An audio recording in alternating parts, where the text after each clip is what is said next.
ಸಮಗ್ರ ಅಭಿವೃದ್ಧಿ ದೃಷ್ಟಿಯಿಂದ ದೇಶದಲ್ಲಿ ಕೇಂದ್ರ ಹಾಗೆ ರಾಜ್ಯಗಳ ಸಮನ್ವಯ ಮುಖ್ಯ ಆಗುತ್ತೆ. ನೆರೆಹೊರೆಯ ರಾಜ್ಯಗಳ ನಡುವೆ ಉತ್ತಮ ಬಾಂಧವ್ಯ ಇದ್ದಾಗ ಅಭಿವೃದ್ಧಿ ಯೋಜನೆ ಸುಗಮವಾಗುತ್ತೆ. ನೀರು ಹಂಚಿಕೆ, ಅಭಿವೃದ್ಧಿ ಯೋಜನೆಗಳ ವಿಚಾರದಲ್ಲಿ ತೊಂದರೆ ತಾಪತ್ರಯಗಳು ಬರಬಾರದು ಅನ್ನೋ ಉದ್ದೇಶದೊಂದಿಗೆ ದೇಶವನ್ನ ವಿವಿಧ ವಲಯಗಳಾಗಿ ವಿಂಗಡಣೆ ಮಾಡಲಾಗಿದೆ. ಅಷ್ಟೇ ಅಲ್ಲ, ವಲಯ ಮಂಡಳಿಗಳನ್ನ ಕೂಡ ರಚಿಸಲಾಗಿದೆ. ಅದರಲ್ಲಿ ದಕ್ಷಿಣ ವಲಯದ ಪ್ರಮುಖ ರಾಜ್ಯಗಳನ್ನ ಒಳಗೊಂಡಿರೋ ದಕ್ಷಿಣ ವಲಯ ಮಂಡಳಿ ಸಭೆ ಇತ್ತೀಚೆಗೆ ನಡೆದಿದೆ. ಅಷ್ಟಕ್ಕೂ ಏನಿದು ದಕ್ಷಿಣ ವಲಯ ಮಂಡಳಿ ಅನ್ನೋದರ ಬಗ್ಗೆ ನೋಡೋಣ ಎಳೆ ಎಳೆಯಾಗಿ.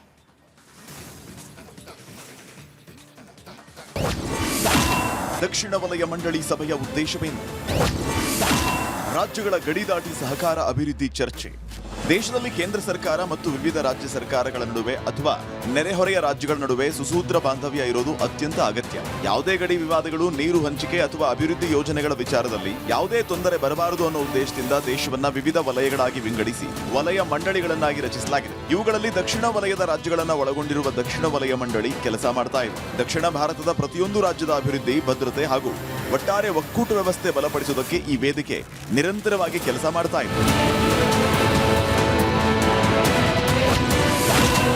ಏನಿದು ದಕ್ಷಿಣ ವಲಯ ಮಂಡಳಿ ಅನ್ನೋದನ್ನ ನೋಡೋದಾದ್ರೆ 1956ರಲ್ಲಿ ಜಾರಿಗೆ ಬಂದಂತಹ ರಾಜ್ಯ ಪುನರ್ ವಿಂಗಡಣಾ ಕಾಯ್ದೆಯ ಅಡಿಯಲ್ಲಿ ಈ ವಲಯ ಮಂಡಳಿಗಳನ್ನ ಸ್ಥಾಪನೆ ಮಾಡಲಾಯಿತು. ದಕ್ಷಿಣ ವಲಯ ಮಂಡಳಿಯು ದಕ್ಷಿಣ ಭಾರತದ ರಾಜ್ಯಗಳು ಪರಸ್ಪರ ಸಹಕಾರದಿಂದ ಕೆಲಸ ಮಾಡೋದಕ್ಕೆ ಸೂಕ್ತ ವಾತಾವರಣ ನಿರ್ಮಿಸುತ್ತೆ. ಒಂದೇ ವಲಯಕ್ಕೆ ಸೇರಿದ ರಾಜ್ಯಗಳು ತಮ್ಮ ಪ್ರದೇಶಕ್ಕೆ ಸಂಬಂಧಿಸಿದ ಸಾರಿಗೆ, ನೀರು, ಕೃಷಿ, ಕೈಗಾರಿಕೆ ಹಾಗೂ ಸಾಮಾಜಿಕ ಅಭಿವೃದ್ಧಿಯ ಕುರಿತು ಮುಕ್ತವಾಗಿ ಚರ್ಚೆ ಮಾಡೋದಕ್ಕೆ ಈ ವೇದಿಕೆ ಅವಕಾಶ ಮಾಡಿಕೊಡುತ್ತೆ. ಕೇಂದ್ರ ಮತ್ತು ರಾಜ್ಯಗಳ ನಡುವೆ ಸೌಹಾರ್ದಯುತ ಬಾಂಧವ್ಯ ಇರಬೇಕು ಹಾಗೂ ಯಾವುದೇ ಅಂತಾರಾಜ್ಯ ಭಿನ್ನಾಭಿಪ್ರಾಯಗಳನ್ನು ರಾಜಕೀಯದಿಂದ ದೂರ ಇಟ್ಟು ಮಾತುಕತೆಯ ಮೂಲಕವೇ ಬಗೆಹರಿಸಿಕೋಬೇಕು ಅನ್ನೋದು ಈ ಮಂಡಳಿಯ ಮೂಲ ಉದ್ದೇಶ ಆಗಿದೆ.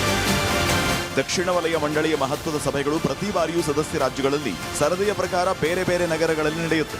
ಉದಾಹರಣೆಗೆ ತಮಿಳುನಾಡಿನ ಮಹಾಬಲಿಪುರಂನಲ್ಲಿ ಮಂಡಳಿಯ 31ನೇ ಪ್ರಮುಖ ಸಭೆ ನಡೆಯಿತು. ಅದೇ ರೀತಿ ತಿರುಪತಿ ಸೇರಿದಂತೆ ದಕ್ಷಿಣದ ಪ್ರಮುಖ ನಗರಗಳಲ್ಲಿಯೂ ಈ ಹಿಂದೆ ಯಶಸ್ವಿ ಸಭೆಗಳು ಜರುಗಿದೆ. ಆತಿಥ್ಯ ವಹಿಸುವ ರಾಜ್ಯವು ಸಭೆಯ ಎಲ್ಲಾ ವ್ಯವಸ್ಥೆಗಳನ್ನು ನೋಡಿಕೊಳ್ಳುತ್ತೆ. ದಕ್ಷಿಣ ಮಂಡಳಿ ಸಭೆಯ ಅಧ್ಯಕ್ಷತೆಯನ್ನ ಕೇಂದ್ರ ಗೃಹ ಸಚಿವರು ವಹಿಸಿಕೊಳ್ಳುತ್ತಾರೆ. ಹಾಗೆ ಉಪಾಧ್ಯಕ್ಷ ಸ್ಥಾನವನ್ನ ಆಯಾ ರಾಜ್ಯದ ಸಿಎಂ ವಹಿಸಿಕೊಳ್ಳುತ್ತಾರೆ. ಈ ಸಲ ತಮಿಳುನಾಡು ಸಿಎಂ ದಳಪತಿ ವಿಜಯ್ ಉಪಾಧ್ಯಕ್ಷ ಸ್ಥಾನವನ್ನ ವಹಿಸಿದ್ರು. ಸಭೆಯಲ್ಲಿ ಚರ್ಚೆಯಾದ ಪ್ರತಿಯೊಂದು ವಿಷಯಗಳ ಪ್ರಗತಿ ಪರಿಶೀಲಿಸುವುದಕ್ಕೆ ಮುಂದಿನ ಸಭೆ ಮತ್ತೊಂದು ಸದಸ್ಯ ರಾಜ್ಯದಲ್ಲಿ ಆಯೋಜನೆ ಮಾಡುವುದು ಇಲ್ಲಿನ ವಾಡಿಕೆ. ರಾಜ್ಯದ ಹಲವು ಬೇಡಿಕೆ ಈಡೇರಿಸಲು ಮನವಿ. ನೆರೆಹೊರೆ ರಾಜ್ಯಗಳಿಗೆ ರವಾನಿಸಿದ ಸಂದೇಶ ಏನು? ಈ ಬಾರಿಯ 31ನೇ ದಕ್ಷಿಣ ವಲಯ ಮಂಡಳಿ ಸಭೆಯಲ್ಲಿ ದಕ್ಷಿಣ ರಾಜ್ಯಗಳಿಗೆ ನ್ಯಾಯಯುತ ಅನುದಾನ ಒದಗಿಸುವುದಕ್ಕೆ ರಾಜ್ಯದ ಸಿಎಂ ಡಿಕೆ ಶಿವಕುಮಾರ್ ಆಗ್ರಹಿಸಿದರು. ಮೇಕೆದಾಟು ಯೋಜನೆಗೆ ಒಪ್ಪಿಗೆ, ರಾಯಚೂರು ಏಮ್ಸ್ ಹಾಗೂ ಬಾಕಿ ಅನುದಾನ ಬಿಡುಗಡೆಗೆ ಕೇಂದ್ರಕ್ಕೆ ಒತ್ತಾಯಿಸಲಾಯಿತು. ಬೆಂಗಳೂರು ಮುಂಬೈ ಹೈಸ್ಪೀಡ್ ರೈಲು ಯೋಜನೆ ಸೇರಿದಂತೆ ಕಲ್ಯಾಣ ಕರ್ನಾಟಕಕ್ಕೆ ವಿಶೇಷ ಪ್ಯಾಕೇಜ್ನಂತಹ ಯೋಜನೆಗೆ ಕರ್ನಾಟಕ ಸಿಎಂ ಸಭೆಯಲ್ಲಿ ಗಮನ ಸೆಳೆದರು. ಮಂಡಳಿಯಲ್ಲಿ ಯಾರ್ಯಾರೆಲ್ಲ ಸದಸ್ಯರಾಗಿರುತ್ತಾರೆ? ಈ ಮಂಡಳಿಯ ಸ್ವರೂಪ ಶಕ್ತಿಶಾಲಿಯಾಗಿದೆ. ದೇಶದ ಕೇಂದ್ರ ಗೃಹ ಸಚಿವರು ಈ ದಕ್ಷಿಣ ವಲಯ ಮಂಡಳಿಯ ಖಾಯಂ ಅಧ್ಯಕ್ಷರಾಗಿರುತ್ತಾರೆ. ಇವರ ನೇತೃತ್ವದಲ್ಲೇ ಇಡೀ ಸಭೆಯ ನಡಾವಳಿಗಳು ನಡೆಯುತ್ತೆ. ಇವರ ಜೊತೆಗೆ ದಕ್ಷಿಣ ವಲಯಕ್ಕೆ ಸೇರುವ ಪ್ರತಿಯೊಂದು ರಾಜ್ಯದ ಮುಖ್ಯಮಂತ್ರಿಗಳು ಸಭೆಯಲ್ಲಿ ಭಾಗವಹಿಸುತ್ತಾರೆ. ಪ್ರತಿಯೊಂದು ರಾಜ್ಯದಿಂದ ಸಿಎಂಗಳ ಜೊತೆಗೆ 2 ಪ್ರಮುಖ ಸಂಪುಟ ಸಚಿವರನ್ನು ನಿಯೋಜಿಸಲಾಗಿದೆ. ಅಷ್ಟೇ ಅಲ್ಲದೆ ಕೇಂದ್ರಾಡಳಿತ ಪ್ರದೇಶಗಳ ಲೆಫ್ಟಿನೆಂಟ್ ಗವರ್ನರ್ಗಳು ಅಥವಾ ಆಡಳಿತಾಧಿಕಾರಿಗಳು ಹಾಗೂ ರಾಜ್ಯಗಳ ಮುಖ್ಯ ಕಾರ್ಯದರ್ಶಿಗಳು ಸೇರಿ ಹಿರಿಯ ಅಧಿಕಾರಿಗಳ ದೊಡ್ಡ ಪಡೆಯೇ ಈ ಸಭೆಯಲ್ಲಿ ಪಾಲ್ಗೊಳ್ಳುತ್ತದೆ.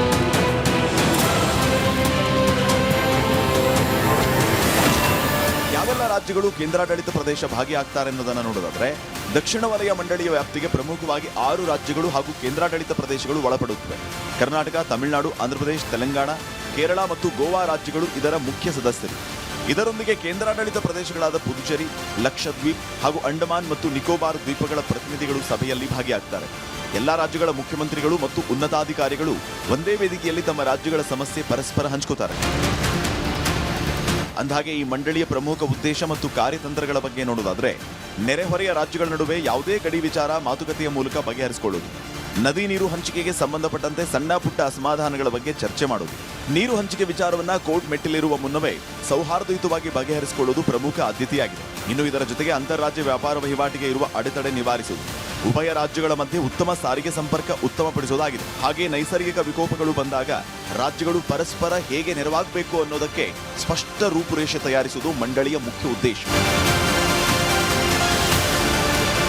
ದಕ್ಷಿಣ ವಲಯ ಮಂಡಳಿ ಸಭೆಯ ಮುಖ್ಯ ಉದ್ದೇಶ ಅಂದ್ರೆ ರಾಜಕೀಯವನ್ನ ಹೊರತುಪಡಿಸಿ ಮೂಲ ಸೌಕರ್ಯದ ಚರ್ಚೆ ನಡೆಸುವುದು. ಸಾಮಾನ್ಯವಾಗಿ ರಾಜಕೀಯ ನಾಯಕರು ಭೇಟಿಯಾದಾಗ ರಾಜಕೀಯ ಆರೋಪ ಪ್ರತ್ಯಾರೋಪಗಳೇ ಕೇಳಿಬರುತ್ತೆ. ಆದರೆ ದಕ್ಷಿಣ ವಲಯ ಮಂಡಳಿ ಸಭೆಯಲ್ಲಿ ರಾಜಕೀಯ ವಿಷಯಗಳಿಗೆ ವಿರಾಮ ಬಿದ್ದಿರುವುದು. ಬದಲಿಗೆ ಆಯಾ ರಾಜ್ಯಗಳ ಮೂಲ ಸೌಕರ್ಯ ಯೋಜನೆಯ ಬಗ್ಗೆ ಚರ್ಚಿಸಲಾಗುತ್ತೆ. ಪರಸ್ಪರ ನೆರೆ ರಾಜ್ಯಗಳ ನಡುವೆ ಸರಕು ಸಾಗಣೆ ಮತ್ತು ಜನರ ಸಂಚಾರ ಮತ್ತಷ್ಟು ಸುಲಭ ಆಗುತ್ತೆ.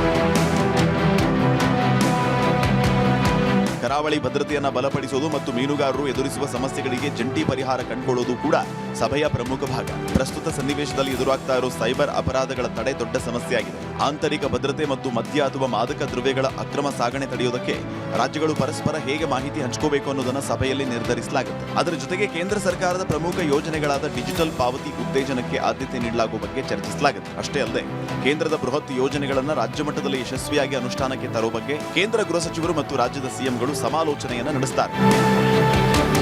ದಕ್ಷಿಣ ವಲಯ ಮಂಡಳಿ ಸಭೆಯು ಕೇವಲ ಒಂದು ಸಾಂಪ್ರದಾಯಿಕ ಸರ್ಕಾರಿ ಸಭೆಯಲ್ಲ. ಇದು ದಕ್ಷಿಣ ಭಾರತದ ಅಭಿವೃದ್ಧಿಗೆ ಚಾಲನೆ ನೀಡುವ ದಿಕ್ಸೂಚಿ ಅಂತಾನೆ ಕೇಳಿಬರುತ್ತೆ. ವಿವಿಧ ರಾಜಕೀಯ ಸಿದ್ಧಾಂತಗಳಿರುವ ಪಕ್ಷಗಳು ಆಡಳಿತ ನಡೆಸ್ತಾ ಇದ್ರು ಜನಹಿತ ಮತ್ತು ಪ್ರಾದೇಶಿಕ ಅಭಿವೃದ್ಧಿ ಬಂದಾಗ ರಾಜ್ಯಗಳು ಹೇಗೆ ಒಗ್ಗಟ್ಟಿನಿಂದ ಕೆಲಸ ಮಾಡಬಹುದು, ಈ ಸಭೆಗಳಲ್ಲಿ ತೆಗೆದುಕೊಳ್ಳುವ ನಿರ್ಧಾರಗಳು ದಕ್ಷಿಣ ಭಾರತದ ರಾಜ್ಯಗಳ ಯೋಜನೆಗೆ ಮಹತ್ವದ್ದಾಗಿವೆ. ಇನ್ನು ಭಾರತದ ದಕ್ಷಿಣ ಭಾಗದಲ್ಲಿರುವ ರಾಜ್ಯಗಳು ದೇಶಕ್ಕೆ ಹೆಚ್ಚು ತೆರಿಗೆ ಕೊಡುತ್ತೆ, ಆದರೆ ದಕ್ಷಿಣಕ್ಕೆ ವಾಪಸ್ ಬರುವ ತೆರಿಗೆ ಪಾಲು ಕಡಿಮೆ. ಇದು ಕರ್ನಾಟಕ, ತಮಿಳುನಾಡು, ಕೇರಳ, ತೆಲಂಗಾಣ, ಆಂಧ್ರಪ್ರದೇಶದ ರಾಜಕೀಯ ನಾಯಕರ ಬಹುಕಾಲದ ಆರೋಪ. ಹಾಗಾದ್ರೆ ನಿಜಕ್ಕೂ ದಕ್ಷಿಣ ಭಾರತಕ್ಕೆ ಅನ್ಯಾಯ ಆಗ್ತಾ ಇದೆಯಾ? ಉತ್ತರ ಭಾರತದ ರಾಜ್ಯಗಳು ದಕ್ಷಿಣದ ತೆರಿಗೆ ಮೇಲೆ ಬದುಕ್ತಾ ಇವೆಯಾ? ಅಥವಾ ಬಡ ರಾಜ್ಯಗಳಿಗೆ ಹೆಚ್ಚಿನ ಹಣ ಕೊಡೋದು ಭಾರತದ ಒಕ್ಕೂಟ ವ್ಯವಸ್ಥೆಯ ಸಹಜ ತತ್ವವ?